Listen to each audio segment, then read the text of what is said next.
យប់ដំបូងគឺជាយប់ដ៏សំខាន់សម្រាប់គូស្វាមីដែលទើបនឹងរៀបការថ្មោងថ្មីហេតុនេះហើយអ្នកត្រូវហ៊ាននិយាយដោយបើកចំហដើម្បីកុំឲ្យភរិយាមានការឈឺចាប់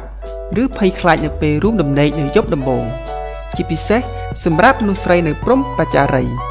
ជាញឹកញាប់ការឈឺចាប់បានធ្វើឲ្យមនុស្សស្រីមួយចំនួនមានការលំបាកក្នុងការរួមដំណេក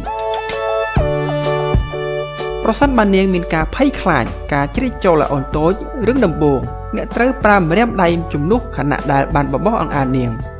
បន្ទាប់មកប្រសិនបើនាងគ្មានអារម្មណ៍ឈឺចាប់ទេអ្នកត្រូវបន្ថែមម្រាមផ្សេងទៀតរហូតទាល់តែនាងអាចជំនះការឈឺចាប់នោះបានបើទោះជាមានការហូរឈាមបន្តិចបន្តួចក្នុងអំឡុងពេលរួមដំណេកក៏ដោយប្រសិនបើនាងទ្រាំនឹងការឈឺចាប់មិនបានសូមណែនាំឲ្យនាងប្រើម្រាមដៃដោយខ្លួនឯងប៉ុន្តែបើធ្វើបែបនេះនាងនៅតែមិនអាចទ្រាំទ្របានទីនោះទេអ្នកទាំងពីរគួរទៅតែពិគ្រោះជាមួយនឹងអ្នកជំនាញផ្នែករូបស្ត្រីព្រោះករណីមួយចំនួនសន្ទះព្រហ្មចារីយ៍ក្រាស់ពេកទើបធ្វើឲ្យការជ្រៀតចូលមានការឈឺចាប់ទោះជាយ៉ាងណាករណីសន្ទះព្រហ្មចារីយ៍ក្រាស់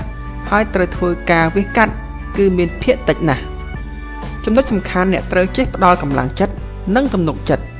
ដើម្បីឲ្យដៃគូហ៊ានប្រឈមនឹងរាត្រីដ៏អស្ចារ្យនេះតែម្ដង